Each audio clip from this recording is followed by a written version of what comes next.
Well, okay. So we'll get the transition down eventually. I was trying to have music up that would be nice to listen to, before we were to come up and just start talking. But now I think everything is going pretty well. So, hi, everyone, and welcome to the Absynthe podcast. My name is Tyler, and I'm the director of the Absynthe magazine.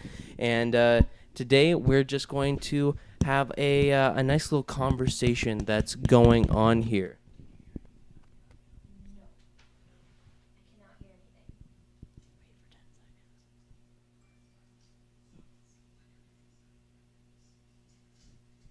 That's the audio. So maybe it's a big delay. That's okay. So we'll get the transition down. Go ahead and just quiet it down. Yeah, I guess that means we're going. All right, so we made sure then that things are going. That's kind of a rough start, but that's okay. We're gonna get better and better at this. This is our this is the first formal episode of the Absynthe podcast that we have here. I'm sorry for the kind of stop and start beginning there, but we just wanted to make sure that everyone out there who is listening to the podcast could hear us, and that way we make sure that all of the audio is getting straightened out. But like I was going to say, my name is Tyler, and joining me tonight I have Mark Ellis, Patricia Smith, and Joy Doonan. All right. And yeah, so like I said, this is going to be the first formal broadcast of the Absynthe podcast that's taking place now on Friday. However, after this, coming up soon, coming this Wednesday, is going to be the formal schedule. So you can look forward to the podcast being live streamed every Wednesday at 7 p.m. on YouTube. Same channel, same Absynthe place, same Absynthe time is how we'll go with it. So yeah. We can just go ahead and jump in. So this is the first week of class. How's class going for everyone? Good stuff. Yeah. It's been nice. It's a lot of review, having done it a few years now, but, it's nice to get back into the swing of things. I think this is the first time that I've been almost completely off campus while ISW is going on. That just, it's not, I think I saw a couple of people dressed up in paint and some people who were just like, there was one individual who was top of his head to the tip of his toes, just he could have been a mud monster. I don't know when. I guess that maybe East Bank had done their That was probably the mud fight that happened over in the Zosky field, probably with LEC. They might have had more people this year. Zowski and LEC. Okay, I always thought it was Zowski and Ontonabe that went at it because it was like, they were on their bank and then LEC and Champlain. And then whenever it came to, anyone else, then it was always West Bank versus East Bank. They do have individual competitions between the colleges, like, throughout the week. So they do these, like, morning challenges. So each college will have an opportunity to go against another college. But they switch up the schedule every year. Depends what they do. One year it was probably East Bank for the mud fight. Another year it was LEC and Zosky. This year they might have opened it up to more people for all we know. I wasn't involved in it either, so this is the first for me as well. So retroactive explanation, like I said, I am the director of the Absynthe magazine. Joy is a writer, and so is Mark. And Patricia we have on the podcast this week as a guest because she is just a veteran Trent University scholar. She's now starting, you're going into your fifth year, but it's your first year of your Bachelor of Educations, right? Yes, so this is my first year doing the Bachelor of Education. So technically I'm already a Trent alumni. Right, and so what was your degree originally? I did a degree in chemical physics with a specialization in education. Okay, and are you wanting to then go for, do you have only one teachable or do you have two teachables? I have two teachables. I have chemistry and physics, and I'm also hoping to do some additional qualifications to be able to teach French and math. Oh, okay. So she really, all right, fine. Shooting for the stars and all that. Oh, yes, that's great. All of it. Awesome. And so wait, you said that earlier before we went live that you were still working on convocation stuff that you did. Can we talk a little bit about that? Yeah, so my summer job is the convocation student assistant job, and basically I help the convocation manager, Joanne Sokolowski, plan convocation. And I have done that for the past 2 years, and I'll be continuing to do it for the next 2 years. And I basically run around like crazy during the day of convocations and make sure that everything runs smoothly in the eyes of the graduates, do all the help with all the preparation beforehand, and make it their best day. It's almost like a wedding day for them and how easily it runs. Well, okay, so but one of the things that I don't understand is how, because you've been doing convocation for a while now, so when does it start and end as far as the individual events? So we have this upcoming year. We have 8 ceremonies, 7 in Peterborough, 1 in Durham. So this past year, Durham had their own convocation for the first time at the Ajax Convention Center. So that was an inaugural Not a great place. event. I had prom there at one point. It's Yep. just, it's not, it looks like a basketball stadium. If you've ever been in a place where they like hold youth group in churches, that's what the Ajax Convention Center looks like. Oh yeah, it was interesting, but it was able to be inside, which is a big bonus. So And air conditioned, I think, right? and air conditioned. So Which is nice. Those are the 8 ceremonies, fuck. and they are happening June 6th to 9th, and then Durham is on the 14th of June this upcoming year. So the events kind of spread out over a week typically, and then Durham is its own little thing a week before or a week after, depending on the year. Right, okay. So actually getting a bit then into a little bit of what's been going on with Trent that is a little interesting this year is that we have annexes now. Not just when I was a freshman, we had the original Champlain Annex, or at least not even the original Champlain Annex, because I think that at this time it was still like the second or third. There was one that was like downtown, right, where students were staying. Yeah. And we were all LEC in our own respects. Mark was LEC. I was LEC, but I never actually stayed on campus. And Joy, you were in a suite? Yeah, I was in one of the apartments in LAC. Yeah, okay, so living the high life. Even though, wait, Yep. so Trent housing, right, is just kind of a little messed up. Because, for instance, you were in one of the suites, and it was cheaper than the regular housing, like the single bedrooms or double bedrooms. Yeah, I think normally the apartments are like reserved for upper year students, but no upper year students like signed up for it. So I was lucky, and yeah, they kind of reserve. For some reason, they're less expensive. I guess It's more less per- expensive because you don't pay for a full meal plan.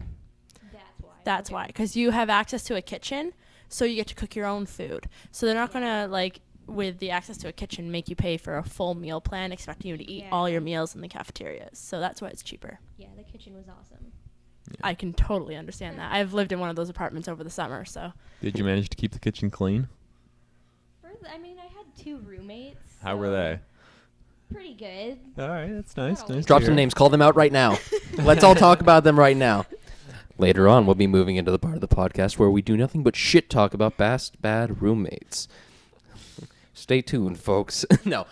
So what I was trying to say is that we had a Champlain Annex first year, which Yep. is at this point 4 years ago. Doing the math on that, roughly, that's 2013 or 2015 or 2020, something like that. So then they got rid of it. They just axed it. Goodbye, Champlain Annex. End Not of second year, exactly. right? no, not exactly. No? No. So basically, what happened was that it used to be the Champlain Annex was a set of apartments out of a building on McDonald Street.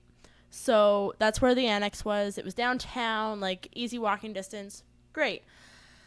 A couple of the downsides to that is that we didn't have all the rooms or all the apartments in the building. So there were people from the community living next door to some of these students, and it was a very interesting experience for them.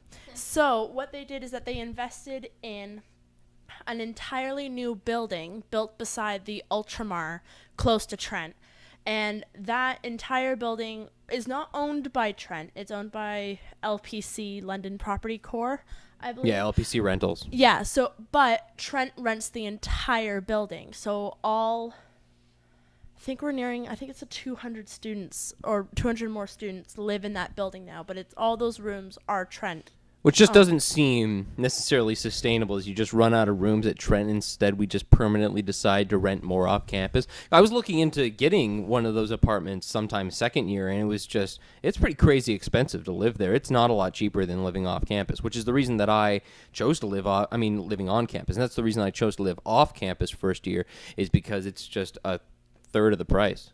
It depends. Yeah, I know that I think the rent for a London Property Corps rental apartment in those Water Street apartments, which are beside the new Champlain Annex, I think it was like $550 a month. I'd be telling you to Google it, Joy, but I've been on the website and they just don't post concrete information. I've had a few friends who lived in the other one, so that's what they've done there. So yeah, it's expensive, but this year what's interesting is that we don't just have a Champlain annex. We have an LEC annex and a Zautsky annex, which is right near here, right in the village on Argyle, the Masters college, which is usually reserved for like seminary students. And we've rented out like an entire wing, right? I think, yeah, Mark. Yeah, so there's I think the second, third, and first floor we have some students on. It's all been repainted to look like Zosky, so it's got those really bright primary colors on all the walls. It's like Trent affiliated, and we have just one section rented out for those students. That's right. Okay, so you guys both helped in with moving day. Yeah. And so Zautsky is kind of considered Trent's premium campus or a premium college because they have all of the more modern. Building. The initial building, like the Zosky building on campus, those residences are considered premium because they have a semi-private bathroom because they don't have to share their bathroom with only one person. They have a double bed instead of a single bed, and they get air conditioning. Right, So that's the but so do premium. those sorts of amenities also carry over for the annex or no? No. No, not entirely. I don't think the annex over there has air conditioning because it was built in 1980.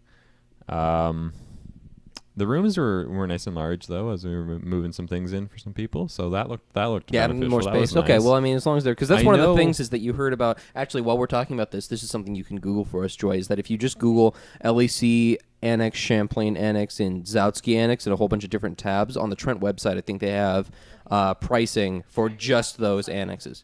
Yeah, or you could do that, but whatever. I just use Google. Google it's the heart of all the internet, and then you just spread out to the capillaries of everything else that's entertaining. I had a prof that Googled Google this morning. It was great. Wow.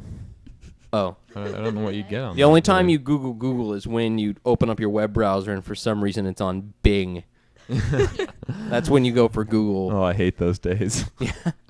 That's the weirdest thing is when you do that, you search for Google and you're looking for it and clicking on it within a search engine. It just seems like there's some sort of weird incestuous witchcraft that's going on when you're going from one search engine to another like that. Yeah.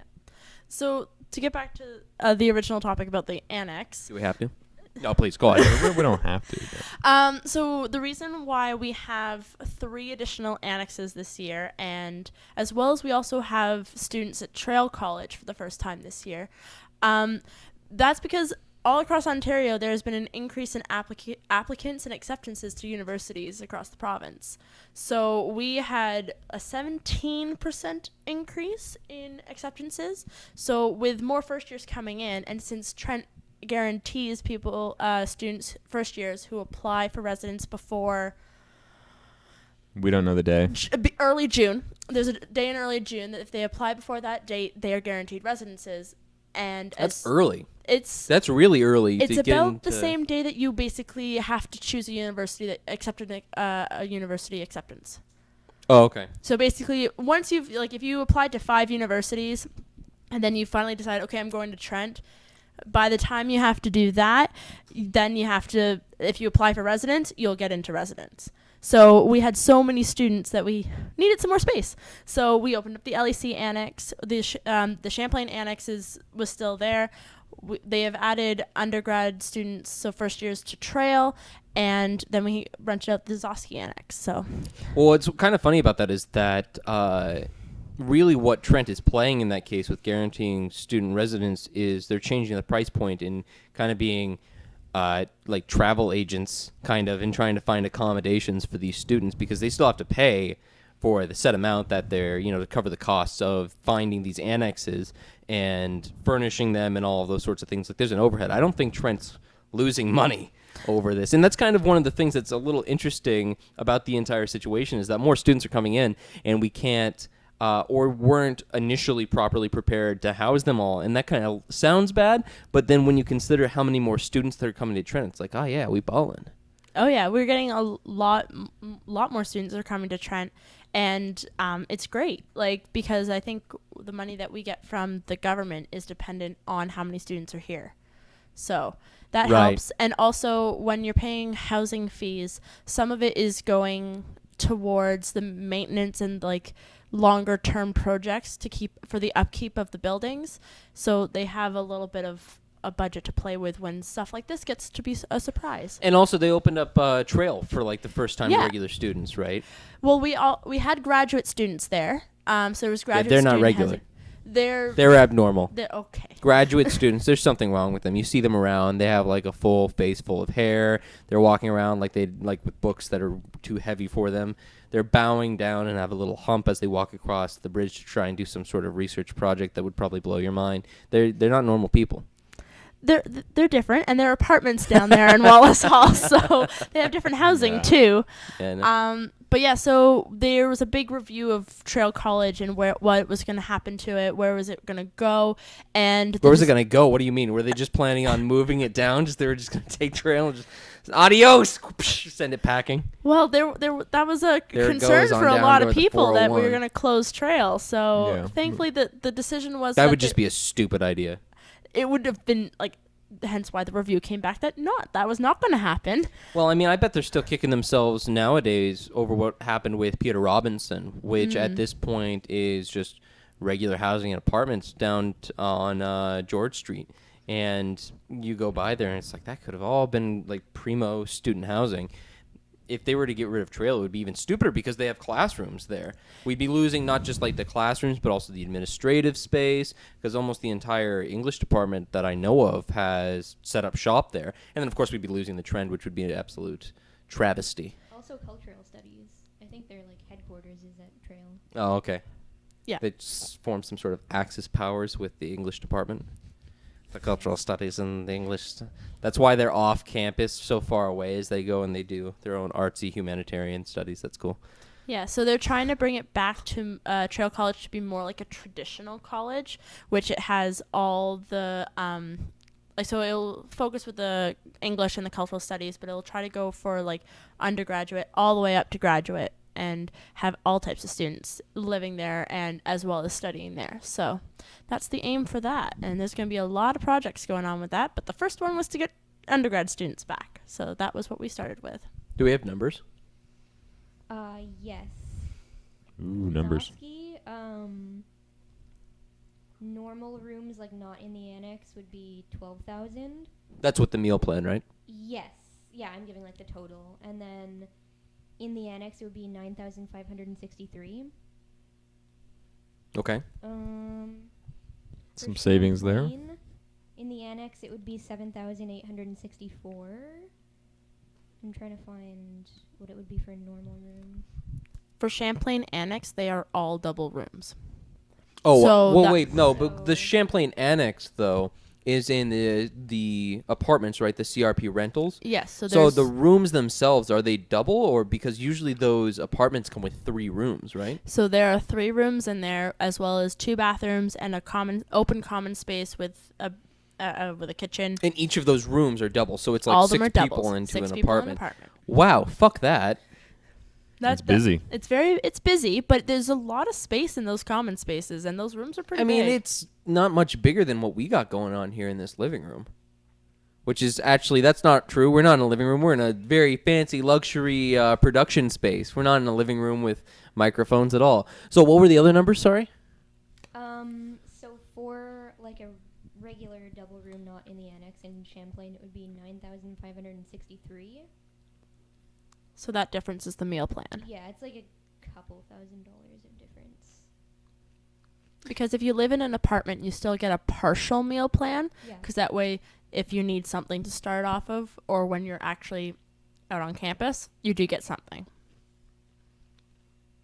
Okay, so the difference there that we're kind of seeing is like $2,500–$3,000 reduction. Mark, for a year, how much cash do you think you fork out to put food in your gob hole? Oh man, that's tough. I don't know. I was working on like $100 a month for a while, but I mean that was on the probably cheaper end of things. $100 a month. Wow. Yeah. Okay, so like that's $25 a week. Yeah, that's like He that's does really pretty well. student budget. That's like bagels in the morning, like piece of fruit, and then like pasta for lunch and like stir fry for dinner kind of idea. Okay. Yeah, Yeah, I think. pretty studenty. Good budgeting. Yeah, I guess I do about $50 a week myself. So yeah, I think I do about twice as much. more reasonably, it's a bit more than that, but Okay. Yeah, so that's crazy. So let's just do the math right there. So let's say the average then is that people do about 40, let's say. So 40 times roughly 4 weeks plus some change each month. That's going ahead with $160, and then $160 times 8. And you have, because for eight months, is with the. Yep. That's the thing that you have to remember with these student housings is you're not paying for an entire year. You're paying for the 8-month term, and usually they kind of expect you to get the hell out when it comes to reading week. Not What are sure. you looking? You're looking at Not me sure. funny. I didn't do my Yeah. math wrong. No, I'm trying to do the math. Oh, you're trying to do the I'm like, 8 times the the 1. 8 times 16. And That's I'm ending up with 800 and then 12 8 again for 4. It's ending up with 960. Sure. 16. No, I think it's 1060. Please One comment and let please us just- know what the math is. Yeah, Please someone out just there do in the TV math. land. Yeah, so that's it's. I'm a little too tired it's to do that. not going to mental be math. much more over $1,000. So it's like, and also the food on campus is not that great. I mean, if you're eating at the Kaylee or at the Seasoned Spoon or at the Which Lonely you can Planet, now. which is great with your student card, awesome. But True. also no, because there's 2 different Nope. plans. Those are now included in your meal plan. You can now use any location that sells food on campus uses your taxable meal plan, not your Trent cash. Oh, that's awesome. It's completely off, and considering I have $400 So- extra.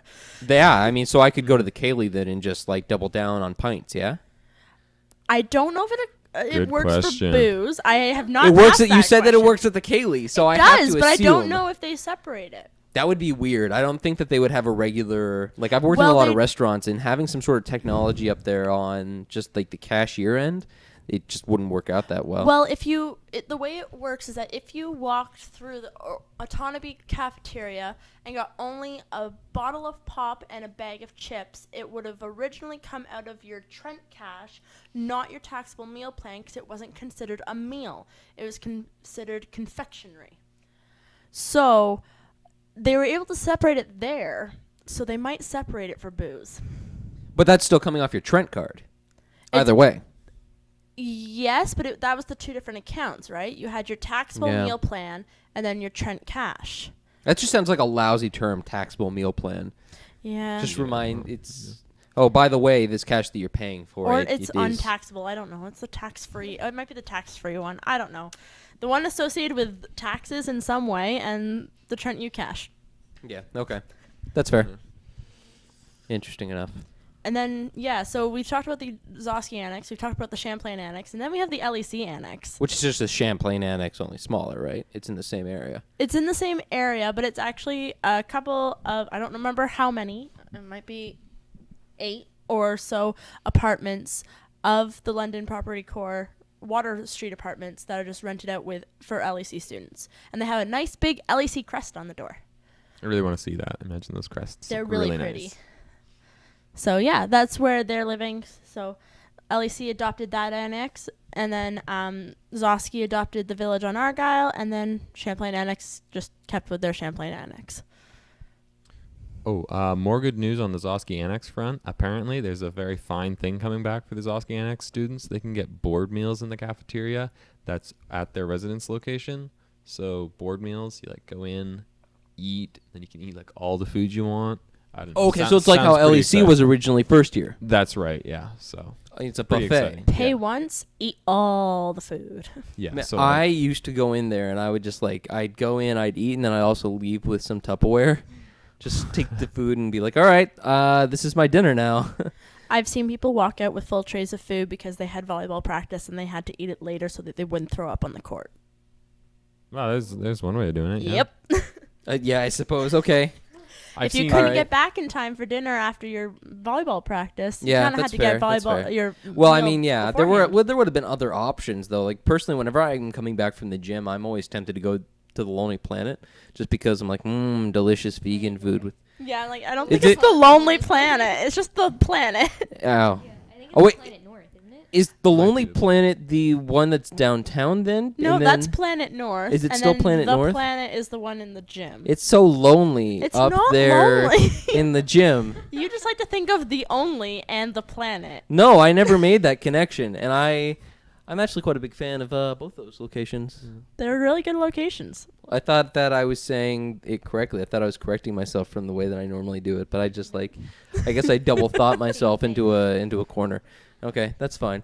All right, so I have been burning to talk to Mark about this I'm so for excited to hear what this is. a long time. So I've been doing some additional research online to make sure that I have at least 85% of my facts straight. But here's something that I want to talk about is that recently Russian scientists and astronomers, there we go. That's the right one. That's the one. Astrologists. Please use the right one. We found that Cancer is having a shitty month. How do you feel about that, Mark? No.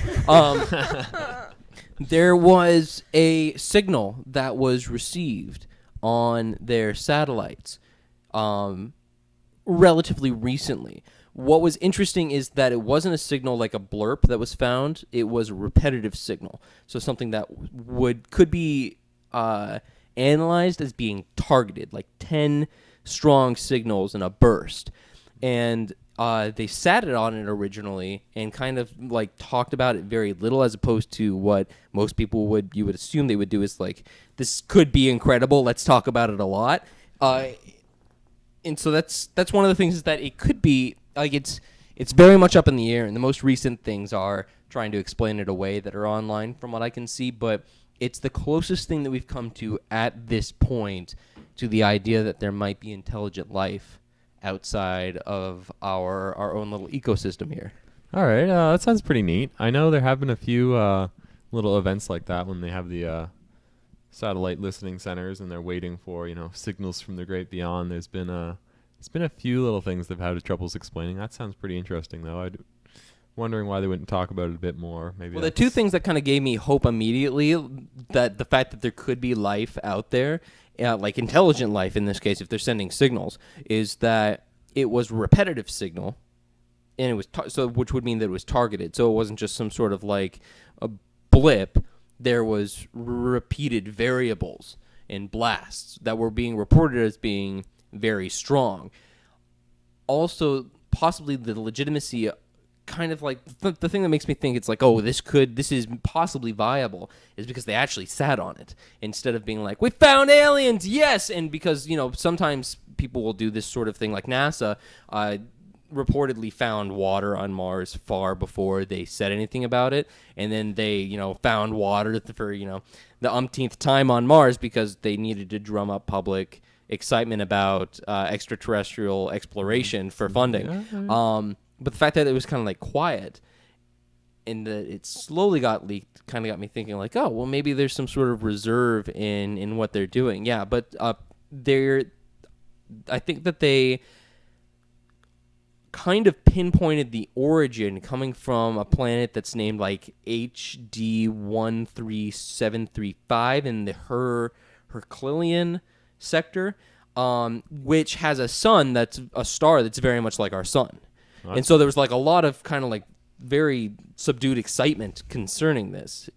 The idea that there might actually be like life out there. Sorry, I just want to laugh a little bit how you call it the Herculean sector, because only in sci-fi do they call them sectors. They're just section. What is it called? They're constellations. Constellations. Like the mapping of like the area. Okay. Or in a galaxy. Okay, so in doing research for this, I heard this secondhand first, then originally went to some articles, and I've read about 6 or 7 articles, some from some very reputable sources that were doing some very earnest journalism, some people that were getting kind of freaky deaky with the analysis, which is just good because then you're getting more opinions on the matter, even if they're absolutely ludicrous, and you can see kind of what the public forum is saying. Drum up some excitement. But I mean, yeah, that would be the single biggest event in human history if we found intelligent life found us, because I mean, if it's targeted and they have the ability to send out some sort of transmission at all, even if it's nothing, if it's just like, hey, we're here kind of thing,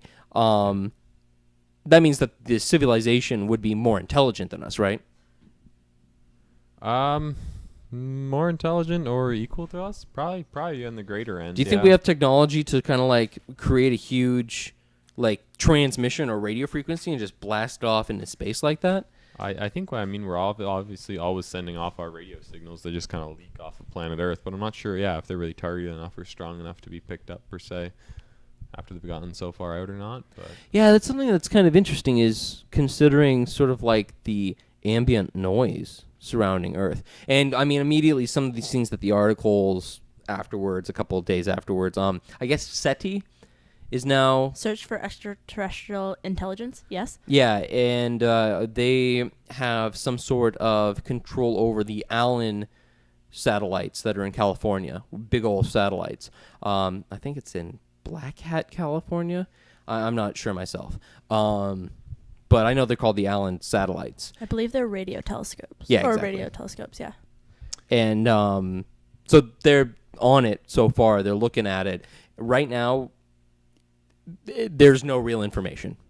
It's interesting because when you think of how far away it is and the time it takes light to travel, or so like those, like that signal to travel through, if they have the technology to be able to send this signal, it's actually probably like they're so much more advanced than we are, because they'll like that signal was sent possibly like a billion years ago, actually, or X number of years ago, and we're only receiving it that many years later. So they've actually progressed since then, since they sent the signal. So they're probably really advanced if this is from an actual alien civilization. Oh yeah, I never thought of that because of course, yeah, radio signals would, or any sort of radio frequency would travel a lot slower than light. They're probably still traveling through photons, so it's probably traveling similar to like At the speed of light? just about. Okay. And I guess Depends then what they're going through. What would be the They might bounce off of dust. what would if they be go a through it. equivalent communications technology that we would have right now? I guess like doing fiber optic, they shoot light through fiber optic cables to provide internet connection, right? So Yeah, and that's pretty fast because it's all about the index of refraction of the material. But a vacuum of space is definitely the fastest you can send light through. So Yeah, okay, it's, that makes sense. Yeah, it's going to be at top speed going. So, Mark, what would the ramifications be, do you think, if just like next Thursday, aliens land on Earth, or like we find out that, you know, this is in fact a transmission that's coming? Let's start with that. We've determined this is a transmission that is coming from intelligent life. I think it would be wild. I mean, like we're talking Thursday, right? So I mean, like end of a work week, people are gonna be tired. I don't know how they're gonna process aliens. Now, if it was a Monday, I feel like war would be declared just immediately. But like Thursday, we're a little bit tired. Thursday, Friday, we don't want to like start a war on Thursday and Friday because we gotta have our weekend first. So we'll see about that. But yeah, I don't know. I would certainly put the politics of Earth in perspective as far as the squabblings between governments and whatnot. And I don't know. I mean, I feel like all the government bodies will now be going, can they get here? How soon could they get here? Is this a thing? So, okay, that's one of the things also. So communication, that's definitely leaps and bounds beyond kind of where we are to a certain degree. Travel means it would be like Jesus Christ descending from the heavens if they could travel from light years away and just get here. I mean, obviously not instantaneously. That kind of technology probably will never exist, and it's just a thing of fiction. But considering, like, if they can get to us at all, I mean, we've never sent anything organic beyond, like, the moon, really, have we? I don't think we ever launched a monkey into deep space. Just like take your angle there and just shoot. Goodbye, bozo. Yeah, I don't think we've ever done that. Good luck in the stars. We do know that there is an organism that can survive the radiation of space to a point. They're called water bears. They're like really little, and they can survive it. But so they can survive on the outside of a spaceship, and then when they kind of go into hibernation, and then they come back inside, and then they kind of have to go into normal conditions. But at this point, the main factor that we're dealing with is all the long-term radiation exposure to being in space, because from all the particles that are coming from the sun and from other stars and stuff that just fly through metal even, that's what most of our astronauts are at risk of if they were to try to do such a long trek all the way to Mars. Right. Okay. So then that would mean that some sort of civilization would have to have, like, super lead. Something that coating is radiation light enough. shielding, or Well, or wait, just being light immune to enough. radiation. Light enough to fly, yet dense enough to protect you. Well, I mean, if it was constructed in space, not necessarily. You could have something that's incredibly friggin' heavy and just build it in space, and that doesn't matter. You still have to get it up to space. Well, I mean, Space yeah, elevator. but you wouldn't have to It's a thing. fly it out. Could That be a thing. completely makes it. You could just like create something that would fly and then carry it up, or create like I don't know, like a big ass cannon. Yeah, this would again. We're talking Reusable about rockets are being developed, futuristic- you know? Yeah, futuristic civilization because they're Yeah. oodles of years beyond us. So it Yeah, is yeah. possible. They just like Star Trek has thought about it. come up with a pill that they can ingest and just vomit lead, and they just make their ships that way. I feel like there might be a more elegant solution than vomiting lead, but you know. Ew. So, Mark, aliens, they land. Would Okay. you? How do you think that people would clamor for the ability to just leave Earth and go wherever they are, like these aliens? Like, let's imagine there's a cultural exchange where just that would here's be our interesting. 10 of our guys, and we'll take 10 of yours. That would be pretty neat. I think, yeah, you definitely get people signing up for that. The only basis I can have for that is I know there were long-term one-way missions to Mars, kind of like there was like application forms that you could like fill out because Yeah, there's yeah, a few I- companies. I that were, learned like, a lot about that. I was you know, very, very interested. I'm like, this is awesome. Seeing how many exactly, people are you gonna. know, people were curious. They're like, oh, so you'll put me on a rocket ship and you'll fly me to Mars and you'll land me on Mars and I'll live on Mars until I die, possibly with like 12 other people. Possibly no more if, colonization of Mars doesn't go well. You'll just leave us out there to die, basically. And it's like, oh, yeah, I'll try that. And then people are, like, signing up and clamoring for this. So I feel like, yeah, alien cultural exchange, like, yeah, probably. Yeah, they'd be all for it. And I think so. And based on our technology, it would still probably be a one-way trip. Yeah, well, I mean, I think at this point, if they were like, "Hey, we'll just take your guys," they would probably provide the transportation. They wouldn't. Be. Maybe. We'd hope. Hopefully they don't bill us in, like, some unknown currency we just can't pay back. Yeah, right. Like, It's like we'll take 5 of your human souls. What's a soul? Those are real? Earthlings, you know so little. that would be interesting. Interesting. Yeah, so that's what I was waiting to Alright. talk to you Oh. about. Is that currently it seems like, I mean, when they came out with the article, they said, okay, so cool your jets. It's possible, but here are a lot of other explanations that are just as equally viable. Like, this is, you can get radio waves from stars blowing up. So let's say a star has, there's certain times when stars will kind of like nova. And Supernova, yeah. Yeah, and they'll send out repeating waves of radiation and stuff like that, right? Right. So that could be something that we had intercepted, especially if it's coming from an area where there is a star. It could have just been the star, is a possibility, or it Maybe, could have been like right. a military satellite that they didn't know about that was out there. It could have been like someone left the microwave on in the office, and everyone's clamoring now for, oh no, there's intelligent life.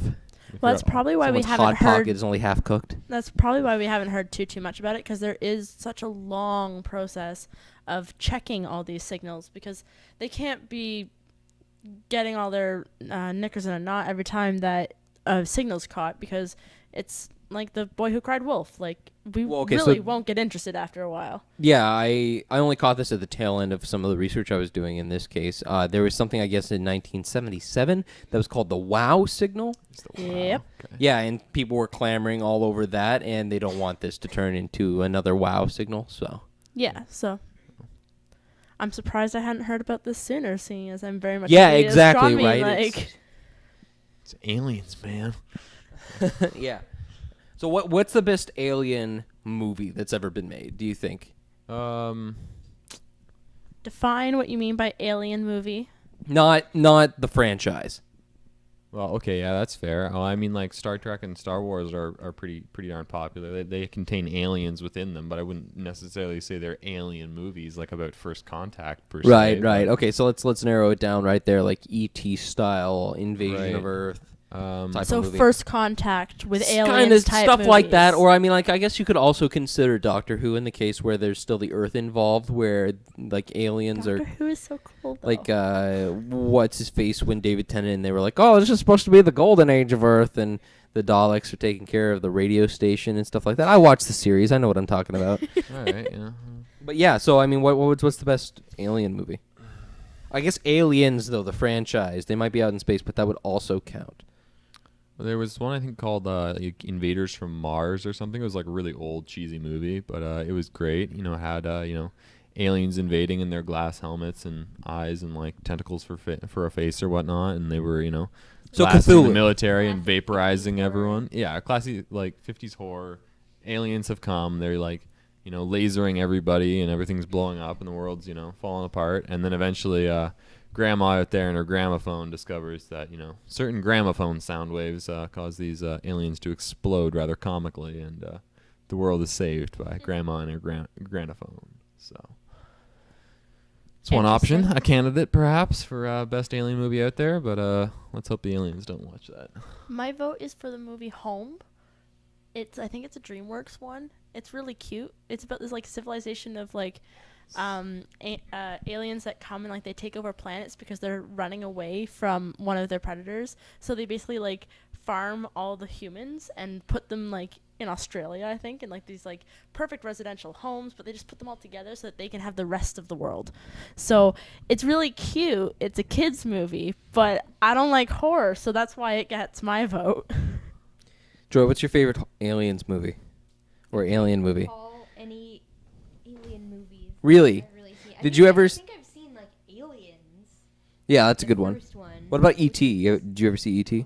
E.T. creeps me out. I don't think I ever saw Not a E.T. fan. personally. I didn't see it. Nope.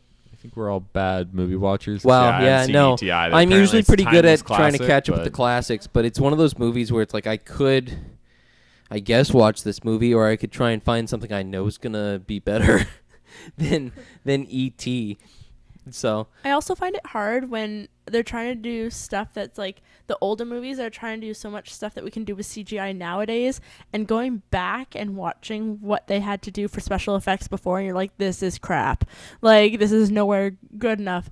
But it's because of where the technology has improved, so what we can do nowadays. So, like, I even find it difficult, like, watching the old Doctor Who, because the Daleks literally were people in tin can suits, and now they're, like, CGI or, like, animatronic. Like, it's all cool and stuff. So, going back and watching that, it's kind of like, oh. that's funny That's because not- actually my favorite alien movie is The Day the Earth Stood Still, the original black and white film. Oh. Yeah, good film. It's great because it has the aliens look they look like us, or they're supposed to kind of look like us. And the whole premise of the movie is it's kind of a Cold War scare or post-Cold War scare alien movie where the alien came down to survey Earth and tell us, like, I've come and I've seen your culture. You now have nuclear weapons. We've made contact with you because you have nuclear weapons. Do not throw your nukes into space or we will come for you. And we will eliminate you. interesting side topic. Wow. Nuclear weapons are not as effective in space because they don't have any particles to make a shockwave with.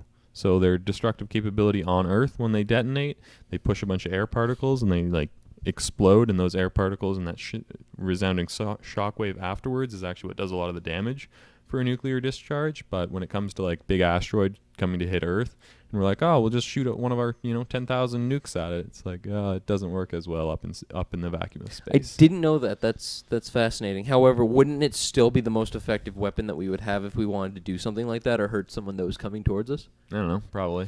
Like, we're not going to, like, pack a small spaceship full of frag grenades and send them up there. It's, Yeah, it's no, still going to be probably nukes or, like, a hydrogen bomb, right? Probably something like that, yeah. Yeah. So, I mean, Hopefully maybe still- something specialized so we don't break the asteroid apart and it come raining down in large pieces that cause even more destruction and chaos. But, Yeah. Also have a better vote for perhaps the best alien movie. Thinking along the lines of Independence Day, I actually came up with Ender's Game. I liked Ender's Game. That Oh, seemed yeah, pretty Ender's Game was a Ender's good Game was movie. good. Even though you almost forgot about the aliens halfway through. You're like, oh yeah, cool, space training camp. Yeah, they never Strategy really... games. It was kind of very lightly touched on in the book as well, is that they were always kind of written in as this overlooming fear, but really as far as being a sympathetic reader goes, the writing more focused on the trials of the main character and how he was bullied throughout the entire book. Right, yeah. I haven't actually read the book yet, but I've seen the movie, and I'm so looking It's forward basically to the the same. book. Yes, but I'm curious Same, of no where difference. they go afterwards, because like at the end of the movie, like they have this like scene. Another book. Spoilers, probably. No, but like I'm gonna be general.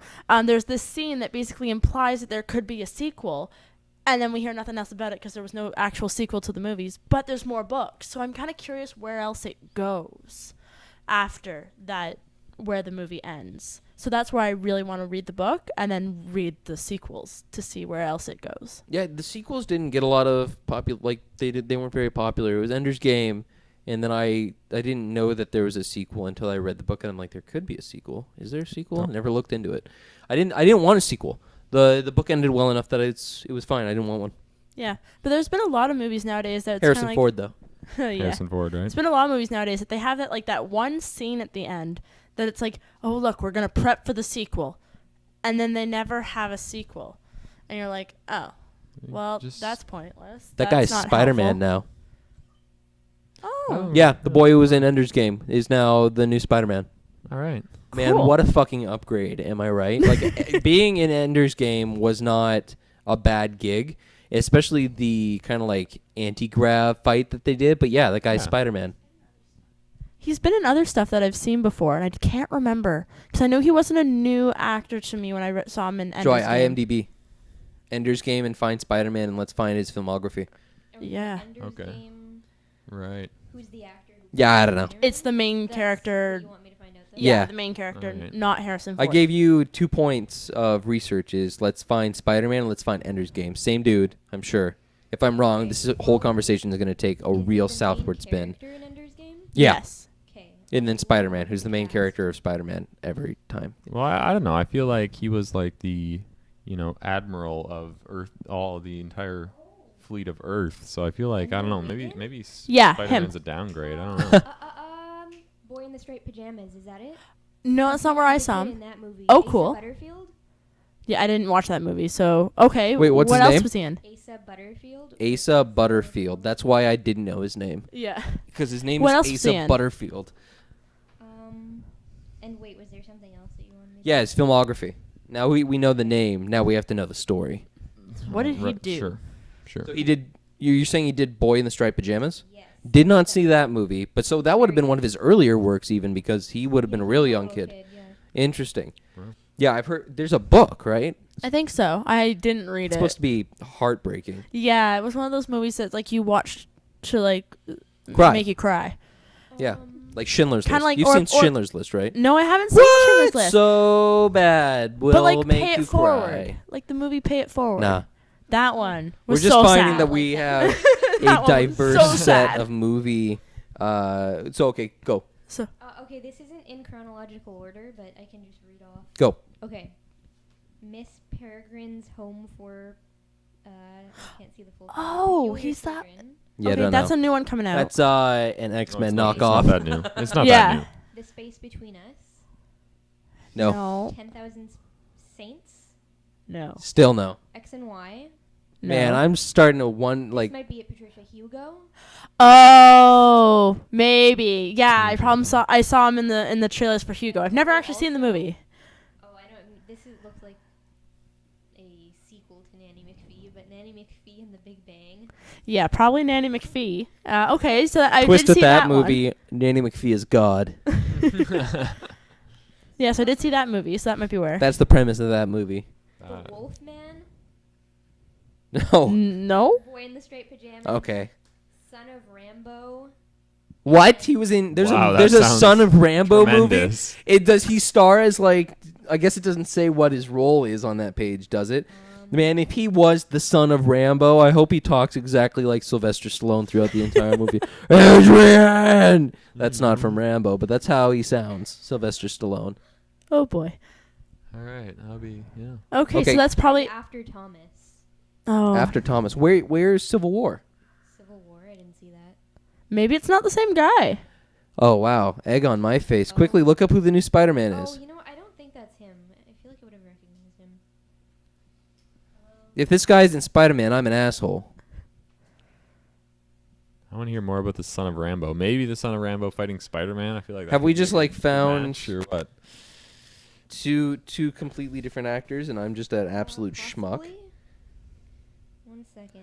They do look kind of similar, but I didn't think they No, were they're just both young and white. with dark hair Well, I mean, yeah. versus blonde hair, or other colors of hair. Okay, Tom Holland? Yeah, it's not the same guy. I'm looking at him right now. God damn it. Tyler. Okay. Oops. Yeah, all right. The good news is, Tyler, when the aliens invade and take us all prisoner, it won't matter. Okay, Tom Holland now. What's his filmography? This motherfucker gets to be Okay. Spider-Man. He better have done something else. I was almost forgiving of the fact, like, guy who does Ender Games and Boy in the Striped Pajamas, he can be Spider-Man. I'm cool with that. I don't know where then I heard it that the guy who was doing Ender's Game was this Butterfield guy was going to be Spider-Man, but I wouldn't cast anyone named Butterfield as Spider-Man. Okay. I'm surprised Maguire got past the line. Done a few things. 'Kay. Spider-Man Homecoming. Yeah, that's then. 2017, so that's upcoming. The Lost City of Z. That says 2016, so. I don't think that's come out yet. I 'cause don't know. Okay. I haven't heard about that one. Pilgrimage, again 2016. Captain America Civil War. Yep. Yeah. In the Heart of the Sea. Nope. No. How I Live Now. Nope. No. Locke. How's nope. that spelled? Like the philosopher with the E on the end. Oh, okay. Nope. Shout out to Mark. Like John Locke from Lost. Yes. A. The Impossible. And Arrietty. I think that's Miyazaki. Wait, which one? Sorry, one more. Arrietty. Was it called The Secret? Arraete? How's it spelled? Maybe. Arrietty. Oh no, that's not Japanese. Okay. So All right. yeah, I've never That's seen it before. Miyazaki. Sworn, yeah. All right, that's one Miyazaki film I haven't seen. I'm pretty good at the Studio Ghibli. Pretty sure it is. When was that one? It's not. It's not. No, it's not Miyazaki. Hiromasa or Hiromasa Yonebayashi and some other guy. Oh, Yonebayashi? I don't know. No, Okay. I don't know. No. Actually, maybe he did Metropolis. No, wait. Metropolis, I think, was done by the same person who did Millennium Actress Ooh, or that Millennial was- Actress. Ooh, I really want to remember this. Is it Millennium or Started with Millennial? An S, I think. Sadel? No. Okay. Welcome to the movie part of the podcast where we do nothing but get actors wrong and go through IMDb trivia. Way over my head. Satoshi Kon. Oh, I Satoshi. was right that it started with an S. Did Satoshi Kon do Metropolis? I think he did Paprika. Oh, he did Paprika. Man, that's a mindfuck. You guys seen? Okay, so This just sounds like The jargon. anime that Inception was based on.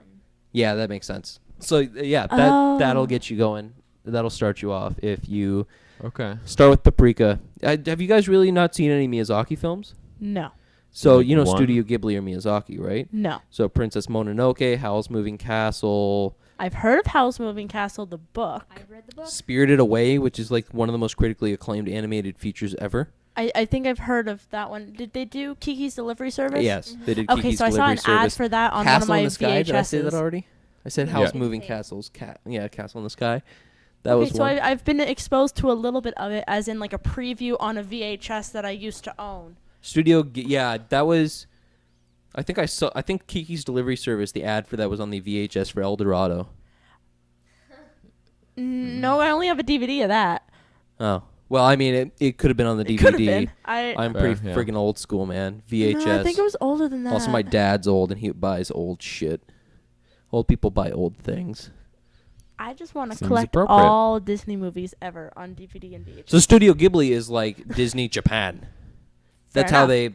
they kind of are. Like Totoro. They also did Totoro and Ponyo. Oh, okay. Yes. Ponyo, Ponyo, fishy, fishy in the sea. Totoro is like Japan's Winnie the Pooh. Yeah, I've seen that around a Right. lot because now a lot of my friends are into anime and that genre of stuff that I was never exposed to as a kid. Okay, so that sentence could be taken one of two ways. Your friends have gone into anime. So is it that you had friends who are now into anime, or you have now collected friends who are into anime? It's one way or the other. More the second. So now I've collected friends in the past 4 years that are into anime versus my friends from high school who are not. All lame is what you could have said. No, they Not just hip to the jibe. actually, to be not fair, a Pokemon couple of my Masters. friends from high school have now talked about their interest in animes and cons and stuff more recently. So I was only exposed to it more recently. Conventions bit are of so both. much more fun in like abstract thought than they are in practice. when you think of going to a con, it's like, yeah, we're so many other people who like the same things as me and people who are going to be dressed up and stuff. It sounds like a party. It isn't. It's just a whole bunch of nerds walking around taking pictures quietly and solemnly to themselves. I mean, I think it's a little bit of exaggeration, but yes, absolutely. No, okay. So, I mean, in reality, there are a lot of different social events that go on. There are panels that go on. It's one of the things you have to realize about cons is that they're amateur gatherings. It's not a professional. Of course, yeah. Like, if you go to an actual, like, a concert, for instance, and I don't mean like a concert where one performer is doing something, but a variety of performers. Or if you're going to some sort of, like, attraction, then everything's set up and programmed. Panels aren't programmed. The people who are showing up, I mean, it's even the individuals who are there for signings are just sitting at a booth signing papers for money, right? So Right. Yeah. it's conventions are, yeah. Signing papers for money, that sounds like a good job. Yeah, I mean, I know, right? It's just kind of you're taking your signature and turning it into cold hard cash. Awesome. It sounds like some sort of witchcraft. Just think of all the work you have to do first to make that happen. Well, I mean, yeah, with all the sorts of promotions, and of course you have to be popular and stuff like that. But one of our friends, Shoshana, brought me back a signed and autographed poster of the person who voice acted Tuxedo Mask for the American English dub of Sailor Moon.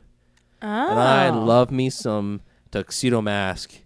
And yeah, so that was, I think it cost her like $25 to get the signature. Wow. Yeah. So it can be crazy. But, there are people who will just do fan meetups and you'll get to meet the person. And of course that doesn't cost anything, or they'll take like selfies with you and that's fine. That just costs your time waiting in line. Yeah. Yeah. I mean, if the individual who's doing like the fan meetup is organized enough to be able to just have a line, as opposed to, if you're at a con, then you have a table and chair and things are set up a little bit better for that.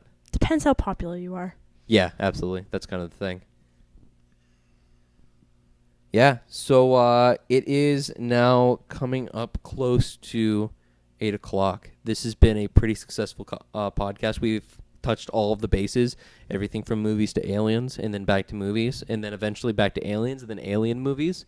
Well, closing comment. Yeah, what's on? There is a Trent professor who has written a paper for SETI, and I might have more details for the next podcast on... A paper for what? SETI. SETI, okay. Extraterrestrials, basically. Awesome, all right. So I'll have more details on that next time. And there's another Trent professor who is on a television series using his chemistry knowledge to prove why what they thought was something from space was actually just a rusted old tin can.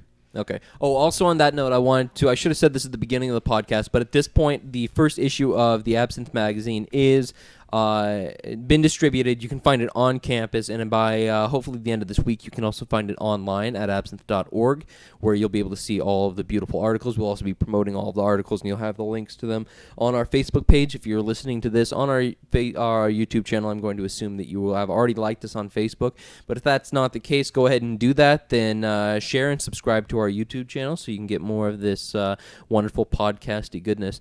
You want to maybe play some video games or something? Video games are good. Yeah, you want to? What do you want to play? Maybe like some Smite or something. We'll get online, play some Something Smite. like that, yeah. Yeah, we could do that. Maybe get some snacks or Sound something. like all the other channels now. It's great. Yeah, absolutely. Yeah, we're blending things a little bit here. It's good. All right, say goodbye, Mark. Goodbye, everyone.